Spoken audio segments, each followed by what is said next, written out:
Então tá legal, você foi lá, viu duas variáveis aleatórias, colocou uma determinística no eixo x, colocou a outra que é probabilística no eixo y, traçou o seu modelinho de regressão linear e você se pergunta, será que esse modelo é significativo para explicar y em função de x? Sim ou não? A quantos por cento de significância? Qual é o erro que eu tenho se eu assumir esse modelo, né? Qual que é o erro de eu estar assumindo esse modelo como representativo e na verdade ele não ser?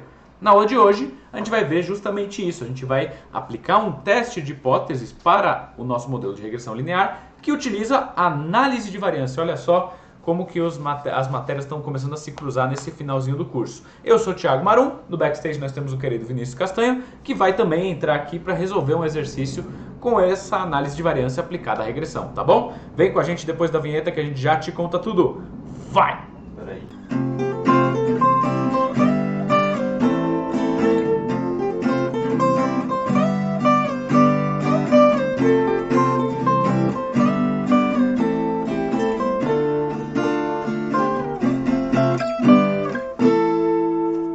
Sejam muito bem-vindos, vocês estão no canal Educacional THM, direto do estúdio da banda.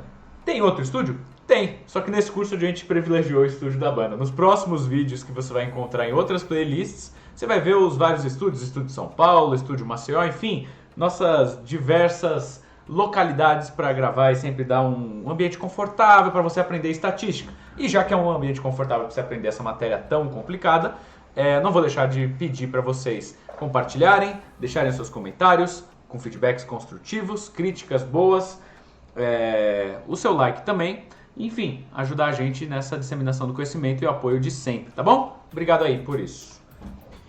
Então, muito bem, na aula passada a gente falou, né, sobre coeficiente de correlação e o modelo de regressão linear simples, um primeiro modelo, tá? E qual que seria a ideia? A gente teria duas variáveis, uma medida de associação delas era o R minúsculo, coeficiente de correlação, e a gente viu como calculava ele, e a gente falou, olha, essa relação está sendo calculada imaginando uma reta, né? Uma linha, uma correlação linear entre as duas, e a gente viu até qual seria essa reta a partir da aplicação de um modelo de regressão linear. A gente tinha a variável x, no eixo x aqui, fixa, independente, e a variável y dependente, então quem variaria no nosso problema seria sempre a variável y. Então, para um determinado x a gente poderia ter vários valores de y, e a gente estava traçando uma reta que explicaria y em função de x na sua média, né? No global ali, como eu tenho vários valores para o mesmo x, a gente tentou traçar uma reta que pegava o meio de tudo isso. E essa reta era determinada por uma equação y igual a mais bx. Então, na última aula a gente calculou o Rzinho, que mede a intensidade da correlação entre x e y, de maneira linear, e os dois coeficientes que descreveriam a reta de regressão linear, baseado nos resultados da amostra, né? A gente teria estimadores para esses coeficientes, tá? Na aula de hoje eu vou piscar para a nossa lousa e a gente vai testar essa regressão. Eu fiz essa regressão y igual a mais bx, e aí eu vou fazer um teste de hipóteses sobre essa regressão. E qual que é a hipótese que eu estou testando? Eu quero ver se o modelo é significativo para explicar a variável y em função de x ou não. Eu tenho lá uma variável y que é dependente, eu tracei um determinado modelo com uma determinada equação e eu quero testar se esse modelo é significativo ou não. Por isso, essa é a minha hipótese alternativa do teste. Quando eu rejeitar esse teste de hipótese, eu estarei controlando o erro do tipo 1, que é o erro de dizer que o modelo seria significativo quando na verdade ele não é. Então, eu estou nós estamos criando um teste em que a gente assume, olha, melhor não usar esse modelo não. A verdade aceita atualmente é que y independe de x ou que esse modelo que você traçou não é legal. Isso é o que a gente já aceita. E aí, quando eu rejeito o teste, eu tenho uma evidência estatística para falar, esse modelo é bom sim, vamos usar ele. Tá? Ao nível lá de x% de significância. Então, esse é o objetivo da aula de hoje, conduzir esse teste e dizer se o modelo que a gente propôs é adequado ou não, significativo ou não, para explicar y em função de x. Como que a gente vai fazer isso? Olha só, a gente vai fazer isso através de uma análise de variância. Veja só, a gente partiu de testes de hipótese, né? Se você teve dúvida no que eu expliquei aqui de hipótese nula e alternativa, volta no primeiro vídeo de teste de hipótese que a gente explica com calma isso. Mas a gente viu o teste lá de alguns parâmetros, né? populacionais, então a gente viu teste de média, teste de variância, teste de proporção para uma população só, depois a gente expandiu para 2 populações, testes comparados, né? Depois a gente expandiu isso para um teste de médias para várias populações, que a gente chamou de ANOVA, análise de variância. E agora a gente vai usar esse mesmo conceito de analisar a variância dos nossos resultados aplicada à regressão. Lá na análise de variância das médias, a gente dividia o problema de médias em uma fonte de variação total, uma entre linhas, por exemplo, se a gente estivesse trabalhando com um fator, e um resíduo. Então a gente decompunha o problema. Decompunha? Tá certo? Decompunha, acho que é isso. A gente decompunha o problema em algumas parcelas. Cada parcela dessas tinha uma quantidade de variação. A gente falava de soma de quadrados, a gente falava de graus de liberdade, quadrado médio, e aí conduzia um teste F. A gente tinha no final das contas um teste de variância da sua fonte principal sobre a variância do resíduo. Quanto mais a sua ideia principal, sua fonte principal tivesse um valor alto, ou quanto menor fosse o resíduo, mais você teria evidências para afirmar que você rejeitaria H0. Aqui a gente está fazendo algo nesse sentido. A gente vai ter um valor de variação para o modelo de regressão. Tudo que não é o modelo de regressão é resíduo. E quanto mais o meu modelo de regressão tiver explicando bem minha variável, ou de maneira análoga, quanto menor for o meu resíduo, meu erro, né, nessas estimativas, mais o meu modelo vai ser significativo. Então, se eu tiver lá uma soma de quadrados que vai cair numa regressão e uma soma do resíduo, a divisão regressão sobre resíduos, quanto maior ela for, maior vai ser minha F amostral, eu vou ter um valor de barreira F crítico, e aí, se esse valor ultrapassa o crítico, eu rejeito H0, que nesse caso é dizer que o modelo é significativo. Essa é a estratégia, tá? Eu sei que vem muita coisa, isso aqui abarca, né, contempla muita coisa do que a gente já falou em outras conversas, então deixa nos comentários se você tem alguma dúvida que a gente te indica a melhor maneira de entender esse problema, tá? Mas eu vou voltar então agora para a nossa regressão mesmo. A gente tinha lá vários valores amostrais que estão escritos em X aqui nesse desenho, mas eu vou por bolinhas, né? Eu tinha os resultados amostrais numa amostra ali com quantos elementos nesse aqui? 7? 6? 6? 7. 3, 6, 7. Ótimo. Iguais aos do nosso exemplo pelo sinal, né? A gente tinha lá 7 pontos amostrais que tinham para cada valor de x um valor de y correspondente. E a gente tentou traçar essa reta aqui de regressão.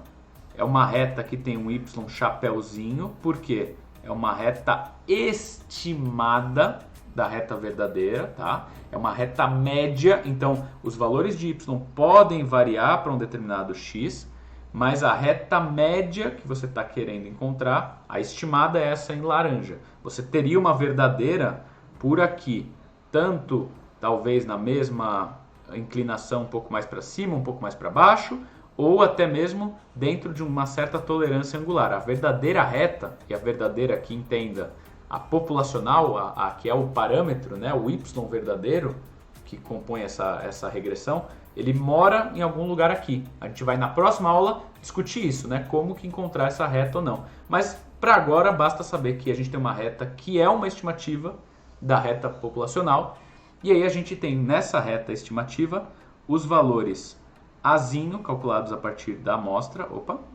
e Bzinho calculados a partir da amostra também, como o Vinícius fez na aula passada o cálculo disso. Muito bem, o que eu preciso para testar essa reta?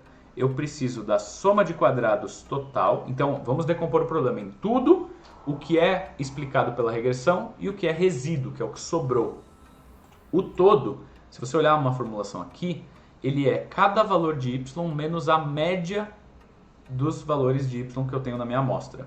Ou seja, a variação do y é realmente aquele numerador, a parte de cima da variância de y verdadeiro, né? Que é, pega cada valor, subtrai sua média, eleva ao quadrado, soma tudo, divide por n-1. Isso seria a variância do y. Como a gente só está na soma dos quadrados, a gente só está na parte de cima, que é pegar cada valor de y e subtrair a sua média. Eleva isso ao quadrado, soma tudo. Pronto. Mas é em relação à média. Então, cada y em relação à sua média, nessa diferença aí de quadrados, nessa soma de quadrados que dentro tem essa diferença, isso é o total. Falei muito bonito, mas no fim o que eu quero dizer é y em relação à sua própria média é tudo. E aí, como que se calcula isso? Horas. Isso já é o que a gente chamou de SYY. É a variância do y por ele mesmo. Que é o que eu estava falando, o numerador da variância do y. A gente falou isso na aula passada, só que lá a gente introduziu essa notação, SYY. Então, essa é a soma de quadrados total. A da regressão, veja só, é cada valor da regressão. Então, eu tenho um y chapéuzinho i. Então, para cada ponto que eu tenho um resultado amostral, olha lá, eu vou fazer aqui em roxo, tá? Esse x aqui que a gente deixou marcado, ele tem um valor amostral que está lá em cima. Esse aqui, valor amostral dele, é y, i. Vamos chamar de x 1, 2, 3, 4, 5, é o quinto, vai? Então, esse x5 tem um y5, que é o valor verdadeiro. y5 menos a própria média estaria na soma de quadrados total. Só que eu tenho este valor em roxo aqui, ó, que é o y5 da regressão. É o valor que na minha regressão eu estou atribuindo para a posição 5. Então, cada valorzinho da regressão menos a média geral, isso elevado ao quadrado, na soma de quadrados, é o que a gente chama de soma de quadrados da regressão. E como que eu calculo isso? Olha só, com algum algebrismo matemático você vai descobrir que basta você pegar o coeficiente angular bzinho, que a gente viu como calcula na aula passada, e multiplicar isso pela soma de x em relação a y, que a gente também viu na aula passada, tá? Então eu posso escrever esta formulação com base naquela notação que a gente já colocou, b, s, x, y, a gente pode escrever dessa maneira. E aí o resíduo, ele seria o que sobra. Então, pensa comigo, eu peguei cada valor de y, tirei a média. Eu peguei, isso era tudo, né? Cada valor de y em relação à média de todos. Cada valor da regressão em relação à média é a soma da regressão. O resíduo é o que sobra. O que sobra é cada valor verdadeiro, cada valor amostrado, menos, ou a diferença desses valores, pro da regressão. Então, ó, eu peguei, vamos circular aqui, cada valor menos média, isso é tudo. Cada valor da regressão menos média é a regressão. E o que sobra é cada valor menos a regressão, que eu estou circulando aqui. O que seria esse cada valor menos a regressão? Seria essa distância entre o y5 e o y chapéu 5. Isso é o que a gente chama de resíduo, ou erro residual, ou erro. O erro 5 é esse daqui. A gente falou en passant na aula passada sobre isso. Existe uma análise dos resíduos que não vai caber no escopo do nosso curso, mas que no box completo, né, no mini curso completo de regressão, você vai encontrar uma explicação mais adequada para como se analisa uma regressão linear completamente ali, né, com essa análise dos resíduos. Mas por enquanto o que a gente precisa saber é, cada valor de x que eu tenho uma amostra, eu vou ter um resíduo. E esse resíduo vai ter uma variação. E a variação relativa ao resíduo a gente vai chamar de soma de quadrados residual. Mas como que eu calculo ela? Olha, é da mesma maneira que a gente vem calculando tudo com a nova. A gente pega o total, que é SYY, subtrai a parcela da minha fonte de variação. Então, deixa eu colocar bem grande aqui, ó. Se eu pegar a soma de quadrados total, que é dada por essa fórmula, e subtrair pela soma de quadrados da regressão, eu vou ter a minha residual, que é realmente o que sobra, o resíduo, certo? Então, quando eu tiver isso, eu vou montar um quadro de análise da variância. Só para deixar claro aqui, antes de montar esse quadro, se eu pegar a diferença, né, o quociente da soma de quadrados da regressão e do total, isso tem sentido físico. O que é isso? O quanto o meu modelo explica, os resultados variam, o meu modelo explica uma parcela deles. Então, o quanto o meu modelo explica, que é a soma da regressão, dividido pelo todo, é o que eu vou chamar de variância explicada pelo modelo. Tudo bem? É um tanto complexo, tantos temas assim, termos, né, novos de uma vez só, mas a ideia é, eu decompus isso em parcelas, o todo, o que o meu modelo explica e o resíduo. O que o meu modelo explica sobre o todo é a variância explicada pelo modelo. Meu modelo entende a variância dos dados em tantos por cento. E aí esses tantos por cento tem um nome, né? É o coeficiente de determinação. é o r ao quadrado. Talvez a gente pôs aqui em letra minúscula só para você saber que matematicamente isso é a mesma coisa que pegar aquele coeficiente de correlação r e elevá-lo ao quadrado, mas o sentido físico é diferente. Lá no rzinho minúsculo a gente está vendo se há uma correlação linear, se ela é forte ou não, o quão forte ela é. Esse coeficiente rzinho varia de -1 até 1. Ele está muito ligado com a associação das duas variáveis. Quando a gente olha o r ao quadrado, e que daí se você for em outra referência, talvez você encontre ele com a letra maiúscula, r ao quadrado, você já está querendo saber, dentro de um modelo de regressão linear, o quanto esse modelo explica a sua variável. E aí, por estar ao quadrado, esse valor aqui, vou colocar aqui como o maiúsculo, né? Ele varia de 0 até 1. Variar até 1 significa o quê? Se ele valer 1, r² igual a 1, meu modelo explica toda a variação do y em função do x. Seria aquela reta perfeita. Mas isso não acontece na prática. Agora, com dados reais, se você tem um bom modelo, seus resíduos são tão pequenos que a sua reta quase passa perfeitamente por todos eles. E aí você tem um r² alto, dependendo do problema, um r² de 0,95 ou 0,99. Como que você interpreta isso? O meu modelo, o y varia, né? O y aqui varia, para cada x ele varia, mas o meu modelo explica 95% da fonte de variação do y. Ou seja, eu estou perdendo 5% por alguma aleatoriedade no processo que eu estou amostrando, extraindo essas amostras de algum lugar, ou existe um outro fator que eu não sei, que corresponde a 5%, mas que eu não consegui captar ainda com o meu método de amostragem, com a minha análise, mas o meu modelo responde 95% dessa variação. Isso é adequado, isso não é. Se ele responder 70%, isso é bom, isso não é. Vai depender do cenário que você está, mas é uma ferramenta poderosíssima, tá? A gente vai deixar aqui explicado, então, o r ao quadrado é isso, e ele sai desses dois termos que a gente vai ter na análise de variância, então fica aí já explicado pelo menos uma vez o que é r². Se você tiver uma pesquisa em iniciação científica, se você estiver num TCC, se você estiver em algum gráfico que tem análise de dados, você vai ter que usar esse r² em algum momento quando você estiver tratando de correlações, tá? Beleza, vamos para o quadro de análise da variância para ver como eu testo o meu modelo. Olha só, eu tenho a coluna fonte de variação, e aí a minha fonte de variação ela é tudo. Eu tenho agora a explicada pela regressão e a diferença, que eu sempre coloco, acho que em vermelho, né? Nas outras aulas eu estava colocando em vermelho, a diferença. Então eu vou ter uma soma de quadrados total, que é SYY. Eu vou ter uma soma de quadrados da regressão, que é BSXY. E eu vou ter o resíduo, que é a diferença. Nem vou colocar a fórmula porque você vai pegar tudo e subtrair a primeira linha. Os graus de liberdade, que eram aqueles denominadores, né? Nesse caso, o número de graus de liberdade total vai ser o número de elementos que você tem menos 1. Justamente porque eu estou pegando todos os elementos, y, mas eu estou usando a média amostral, y barra. Então a gente falou disso, quando eu trato de variância, eu tenho n informações, mas eu gasto uma para fazer essa média. Então, n menos 1. Os graus de liberdade da minha regressão é um só. Seriam 2, mas eu uso também essa média, então é 2 menos 1 vira 1. Então, aqui a gente tem n menos 1 para o todo, 1 para a regressão, e, portanto, eu tenho n menos 2, que é a diferença do total pela regressão, para o resíduo. O que eu vou fazer com esses graus de liberdade? Olha, a soma de quadrados, que é a segunda coluna, dividida pelos graus de liberdade, que é a terceira coluna, me dá o quadrado médio. O quadrado médio da regressão está aqui, SQ da regressão, soma de quadrados da regressão dividido por 1, e a soma o quadrado médio do resíduo está aqui.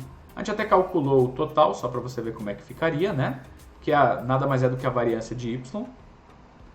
E o meu f amostral é dividir o valor da fonte de variação da regressão pelo resíduo. Então, esse é o meu f amostral. Eu vou comparar isso com um f crítico, um valor de barreira, que vocês bem sabem, vai depender do número de graus de liberdade do numerador, que é 1, do número de graus de liberdade do resíduo, que é n menos 2. E isso vai estar associado a um α% significância.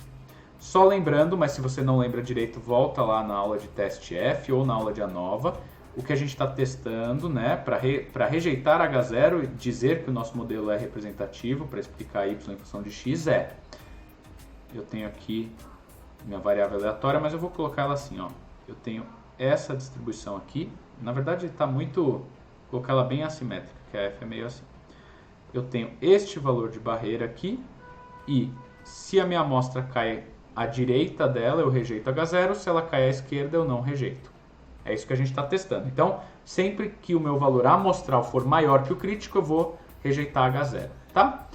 Muito bem, feitas todas essas considerações para testar o nosso modelo de regressão que a gente criou, eu vou deixar a lousa preparadinha para o meu querido colega Vinícius Castanho assumir aqui com o exercício que a gente vem trabalhando agora dentro do quadro de análise da variância. Então, a gente se vê direto backstage em um salto. Até já! Muito bem, então aqui estou eu para resolver esse exercício aí deixado pelo Thiago, que está agora no backstage. E, novamente, o exercício não tem enunciado, mas se você estiver bem atento, você vai notar que a tabela que estamos usando aqui é a mesma tabela que usamos no exercício anterior.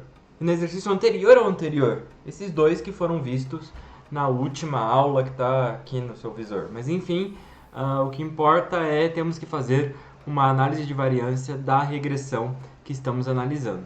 E na última aula a gente comentou aí que para você que é uma pessoa que vê para crer, para plotar ali um gráfico de dispersão, nós fizemos isso, fiz à mão, você vê minha precisão aí com a montagem de gráficos, e esse aqui é o gráfico de dispersão para a tabela que a gente tem do exercício que a gente vem trabalhando. E aí você vê assim por cima que realmente os valores de x e os valores de y estão ali correlacionados, estão ali. Você vê que quanto mais o x cresce, mais o y cresce, tem ali uma certa relação entre os dois. E o nosso estudo aqui é traçar uma reta que aproxime ali a relação que os dois. E se você bem prestar atenção, você vê que essa reta passa por volta dessa região aqui, uma região que está próxima ali dos meus valores amostrais. Obviamente tem valores que fogem dessa reta, mas a questão aqui é encontrar um modelo que busque significar aqui, busque explicar bem a média das minhas variáveis. Mas enfim, indo para o nosso exercício, a gente tem que fazer uma análise de variância para a nossa regressão. E para isso a gente vai fazer o uso da nossa tabela de análise de variância da regressão. Essa tabela que é um instrumento poderosíssimo aí no caso de exercícios, de aplicações já nova e que a gente já vem vendo aí há alguns certos vídeos atrás. Mas enfim, vamos ao nosso problema. Bom, acabamos de ver que acabamos de ver nas últimas aulas os valores de SX, de SY e SXY. Eu vou recordá-los desses valores para a gente poder dar sequência ao nosso estudo. O SXX, se você se lembra, é 28. O SYY, ele é 184,86. E o SXY é 66. Muito bem, você pode refazer os cálculos ou visitar a nossa última aula que a gente fez esses cálculos um pouco mais detalhados. Além disso, a gente calculou os coeficientes A e B da nossa reta de regressão. A gente achou que o A era aproximadamente 3,06 e o B era aproximadamente 2,36. Portanto, a nossa reta era algo do tipo 3,06 mais 2,36x. Agora a gente quer ver se essa reta é significativa para explicar essa relação. E para isso a gente vai fazer o quadro de análise de variância. A fonte de variação você acabou de ver na aula, que é proveniente da regressão, do resíduo e do total. A soma de quadrados nós vimos aqui nessas formulinhas indicadas pelo Thiago, que é dado por B multiplicado por SXY, aqui embaixo é o SYY, e o do meio vai ser dado pela diferença conforme a gente vem trabalhando aí em exercícios desse tipo. Se você pegar o valor de B e multiplicar pelo S de xy, você vai encontrar ali 155,571, 155,571. Se você pegar o SYY e plotá-lo no total, você vai chegar ali em 184,857, uma aproximação um pouco mais exata. Muito bem, para encontrar o valor residual, você faz a diferença e vai encontrar 29,2857, 29,2857 para quem for mais deste tipo de vocabulário. Muito bem. Os graus de liberdade. Nós vimos que os graus de liberdade da regressão é sempre 1, seria n-1, o n vale 2, que são 2 graus de liberdade menos 1, então vai ser sempre 1. O total vai ser n-2, número de elementos, quer dizer, n-1, número de elementos menos 1, temos 7 elementos na tabela, portanto, os graus de liberdade vai ser 6, e o do resíduo vai ser a diferença, vai ser 6 menos 1, que dá 5. Graças a Deus eu não errei essa subtração. E o quadrado médio a gente viu nas nossas aulas de variância. Se você tiver dúvida, eu recomendo que você revisite essas aulas para relembrar alguns conceitos. É dado pelo quociente dessa coluna pela seguinte. Então vai ser isso dividido por isso, isso dividido por isso e isso dividido por isso. Se você fizer esses valores, 155,571 dividido por 1, vai dar ele mesmo, o seguinte dividido por 5 e o seguinte dividido por 6. Esse último não é muito interessante para a gente nesse caso, então a gente trabalha ali com esses dois primeiros, da fonte de regressão e da fonte residual.